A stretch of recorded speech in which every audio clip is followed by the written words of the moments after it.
মই এনেকুৱা ধৰণৰ কথা মই শুনা নাই, মই গম নাপাওঁ। যিকোনো কাৰণতে নহওক আমি যোৰহাটত পৰাজয় কৰি হৈছোঁ, আমাৰ কাৰণে জীৱনত এটা শিক্ষা হ'ল। আৰু এই পৰাজয় বৰণটোৱে আমি যদি আমাৰ ভুলখিনি আমি ঠিক কৰি ল'ব নোৱাৰোঁ, ভৱিষ্যতে যিকোনো ব্যক্তিৰ, মোৰ এইটো ব্যক্তিগত মতামত যে আমি নিশ্চয় ইয়াৰ এটা পৰ্যালোচনা হ'ব লাগে, কিয় আমি যোৰহাট হাৰিলোঁ। মানে এইটো ৰূপজ্যোতি কুৰ্মীয়ে বাতুলামি কৰিছে নেকি? ধৰি লওক ৮৫০০। মই নাজানো, মই ৰূপজ্যোতি কুৰ্মীয়ে কি কৈছে, সতীৰ্থ বিধায়ক, মই এই বিষয়ে একো নাজানো। কিন্তু তেনেধৰণৰ কথাটো আপোনালোকে কেনেধৰণে পৰ্যালোচনা কৰিব? কাৰণ তেওঁ যোৰহাট সংসদীয় সমষ্টিৰ এগৰাকী বিধায়ক, তেওঁ নিজৰ সমষ্টিটো হাৰিছে যথেষ্ট। আপোনালোকে চাওক, এটা কথা, চব ক্ষেত্ৰতে মই মোৰ সমষ্টিটো ক'ৰবাত নহয় কোনোবা এটা বুথত হাৰিছোঁ, এইটো থাকে। আৰু মানুহৰ জিকা হৰাটো মানুহ থাকে।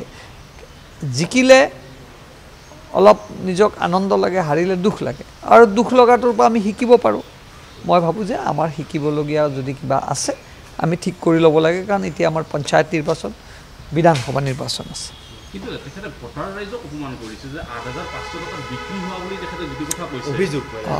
মই আচলতে এই বিষয়ে একো জ্ঞাত নহয়, মই ক'তো তেওঁৰ বাইটটো শুনাও নাই। যিহেতু আপোনালোকে সুধিলে মই সেইকাৰণে কথাখিনি এনেকৈ কৈ থৈছোঁ। দেখা গৈছে যে সাংসদ প্ৰদীপ বুলিয়ে অভিযোগ কৰিছে যে পীযুষ হাজৰিকা সমষ্টিত তেওঁৰ ভেৰণীয়া গুণ্ডাই যদিহে তেওঁৰ ওপৰত কিবা এটা আক্ৰমণ কৰে বুলি কৈছে। কোন কাৰ ভেৰণীয়া গুণ্ডা হ'ব পাৰে নেকি? যদি পীযুষ হাজৰিকা ভেৰণীয়া গুণ্ডা হ'লে মানুহে ৮০,০০০ বা 77,000 ভোট দিলে হয় নেকি? আচলতে এইটো কথা নহয়। আপত্তি কৰিব লাগে কাৰণে আপত্তি কৰিছে, বেলেগ কথা। আজি যিটো বাস্তৱ, আজি প্ৰদ্যুৎ বৰদলৈ ডাঙৰীয়া জিকিছে, এইটোতো আমাৰ ডিমত নাই। কিন্তু পীযুষ হাজৰিকাই ৮০,০০০ ভোট পাইছে। আৰু ৰাজনীতিত মানুহে গাত জোৰকৈ ভোট ল'ব নোৱাৰে নহয়, ভাল পাব লাগিব ব্যক্তিজনক। আৰু এটা কথা ঠিক, কংগ্ৰেছ দলটোক পীযুষ হাজৰিকাই যদি নিজৰ সমষ্টিত একনায়ত্ববাদ কৰিব দিয়া নাই, সেইটোনো কি বেয়া হৈছে? ভালেই হৈছে, এইটো বিজেপিৰ কাৰণে ভাল কথা। তেওঁতো কমপ্লেইন কৰিবই, কাৰণ তেওঁতো আৰু বিজেপিৰ সাংসদ নহয়, তেওঁ কংগ্ৰেছৰ সাংসদ। কংগ্ৰেছে পুনৰ এক নতুন যাত্ৰা আৰম্ভ কৰিব। এবাৰ শদিয়াটো মন্দিয়া নাগৰি যদিও ঠিক, এতিয়া যদি জোনাইটো শুনাই লৈ নতুন যাত্ৰা আৰম্ভ কৰিব। শুভেচ্ছা থাকিল, যাত্ৰা কৰক। এতিয়াতো এটলিষ্ট বুজি পাইছে, যাত্ৰা নকৰিলে তেওঁলোকে জিকিব নোৱাৰে।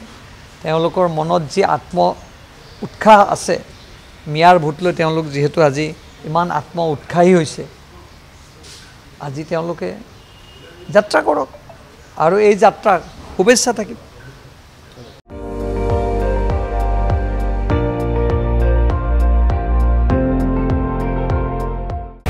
আপুনি চাই আছে ND24, সৰ্বশ্ৰেষ্ঠ নহয়, সৰ্বোত্তমৰ দৌৰ।